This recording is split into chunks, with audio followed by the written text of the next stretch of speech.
दहशत गर्दी पाकिस्तानी रियासत के लिए एक बड़ा चैलेंज है और पिछले कुछ बरसों से हमारी रियासत, हमारी हुकूमत, हमारे इदारे और माशरा इस दहशत गर्दी से निमटने की कोशिश कर रहा है।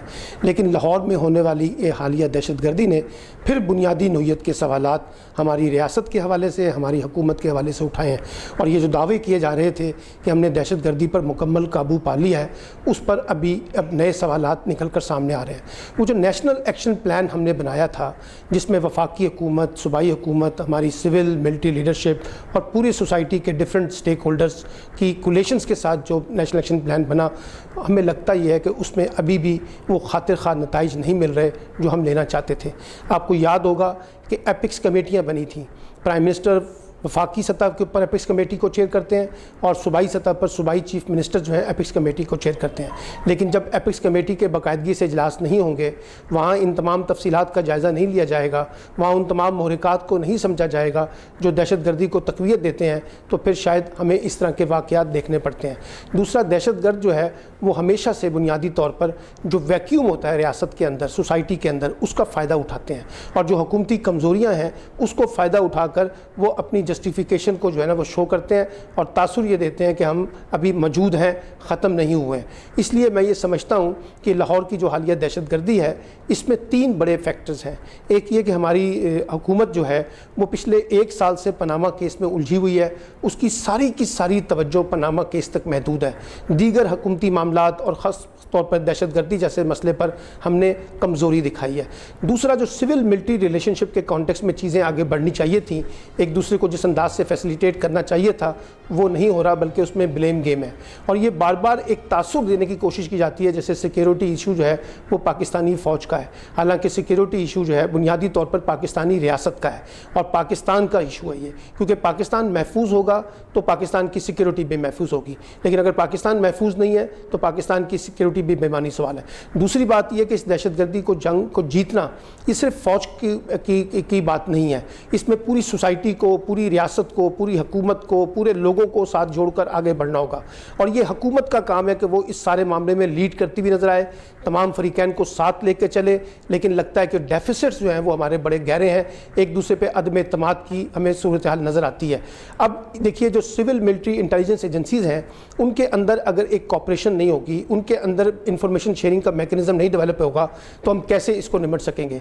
हर वाक़े के बाद जो है फेडरल गवर्नमेंट कहती है, इंटीरियर मिनिस्ट्री कहती है कि हमने तो वाक़यात की इतलात पहले कर दी थी, अलर्ट कर दिए गए थे, लेकिन उसके बावजूद मसले जो हैं उस तरह से हल नहीं हुए। सूबाई हुकूमतों को जो अफर्मेटिव एक्शन करने चाहिए थे वो नहीं कर पा रहे। तो इसलिए मुझे लगता है कि सूबाई हुकूमतें सबसे ज़्यादा अकाउंटेबल हैं और उसके बाद प्राइम मिनिस्टर अकाउंटेबल हैं, क्योंकि अगर वो सूबाई हुकूमतों की एपिक्स कमेटियों की कारकर्दगी को मॉनिटर नहीं कर रहे, उनसे जवाबदेही नहीं ले रहे, उनकी बास पुरस नहीं कर रहे, उनकी निगरानी नहीं कर रहे, तो फिर हमारा एजेंडा पीछे चला जाएगा। और अभी भी मैं ये समझता हूँ कि दहशत गर्दी को कमज़ोर ना समझा जाए। ये रियासत का बयानिया है, इसको तब्दील होना है। हमें हर तरह की दहशत गर्दी, चाहे वो लसानी है, चाहे वो इलाकाई है, चाहे वो मजहबी बुनियादों पर है, चाहे वो फ़िरका वाराना बुनियादों पर है, उसके ख़ात्मे के लिए काम करना है। और मैं समझता हूँ कि इसमें नेशनल एक्शन प्लान जो है वो बुनियादी डॉक्यूमेंट है जिसको बुनियाद बनाकर हमें काम करना चाहिए। मदरसों का रिफॉर्म्स हो, मीडिया की सतह पर उनके पर काम हो, लोगों को समाजी शऊर देने की बात है, सियासी शऊर देने की बात है, फ़िरका वाराना तंजीमों पर पाबंदी की बात है। हमारी निसाबी किताबों में, हमारे तालीमी निज़ाम में इस नैरेटिव को बयान करने के लिए जो काम होना चाहिए, मुझे लगता है कि नेशनल एक्शन प्लान में हम उस पर वो तवज्जो नहीं दे रहे हैं। और मैं अभी भी कहता हूँ कि जब तक सियासी जमातें, चाहे वो हुकूमत में हैं और चाहे वो हुकूमत से बाहर हैं, वो जब तक लीड लेती हुई नज़र नहीं आएंगी, सोसाइटी के दीगर फरीकैन उनके पीछे नहीं खड़े होंगे, तो ये बात नहीं आगे चल सकेगी। और ये समझना कि फ़ौज ये तनहा जंग जीत सकती है, ये मैं समझता हूँ कि खाम ख्याली है। जब तक कि इसमें हुकूमत, सियासतदान, सियासी जमातें, इंटेलिजेंशिया और फ़ौज मिलकर काम नहीं करेंगे, एक दूसरे के दस्ते बाजू नहीं बनेंगे, ये मसला हल होने वाला नहीं है। एक बात।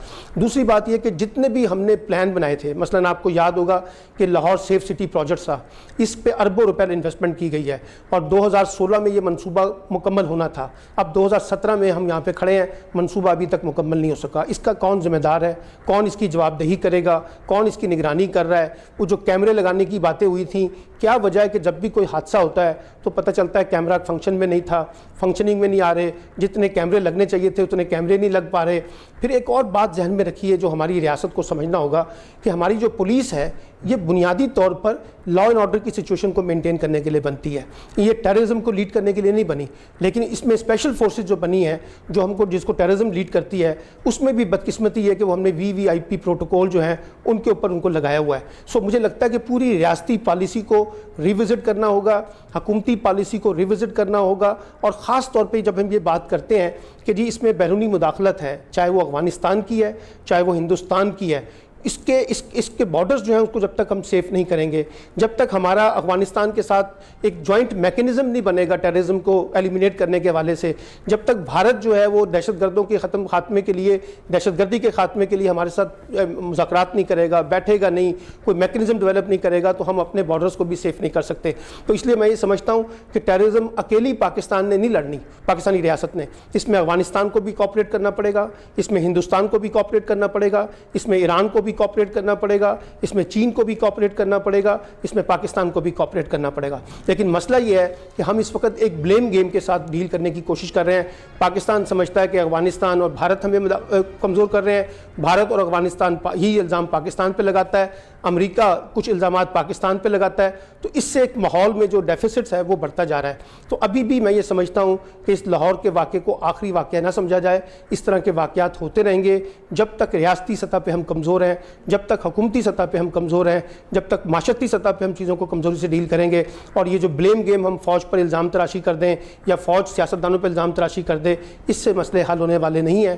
ہمیں دوبارہ بیٹھ کر اس ساری جو ابھی تک کی جنگ ہے اس کو ایویلیویٹ کرنا پڑے گا, اور اس میں جو چیلنجز آ رہے ہیں, اس میں جو گرے ایریاز آ رہے ہیں, اس پہ اپنی جوائنٹ اسٹریٹجی کو ریوزٹ کرنا پڑے گا, اور مل کر یہ جو جنگ جو ہے نا اس کو ڈیل کرنا پڑے گا, اور سوسائٹی کو خاص طور پہ بلانا پڑے گا. اور میں آپ کو اور بات کہنا چاہتا ہوں, انتظامی بنیادوں پر ہم جنگ جیت سکتے ہیں, لیکن یہ جو مائنڈ سیٹ کی تبدیلی ہے اس کے لیے پورا ایک نیریٹو بدلنا ہے. جو میڈیا, تعلیمی اداروں, ہمارے انٹلیکچوئلز, ہمارے دانشور, اور خاص طور پہ نوجوان جو سوشل میڈیا کی بحثوں کو اجاگر کرتے ہیں, یہ ان کا کام ہے کہ اس نیریٹو کو تبدیل کریں.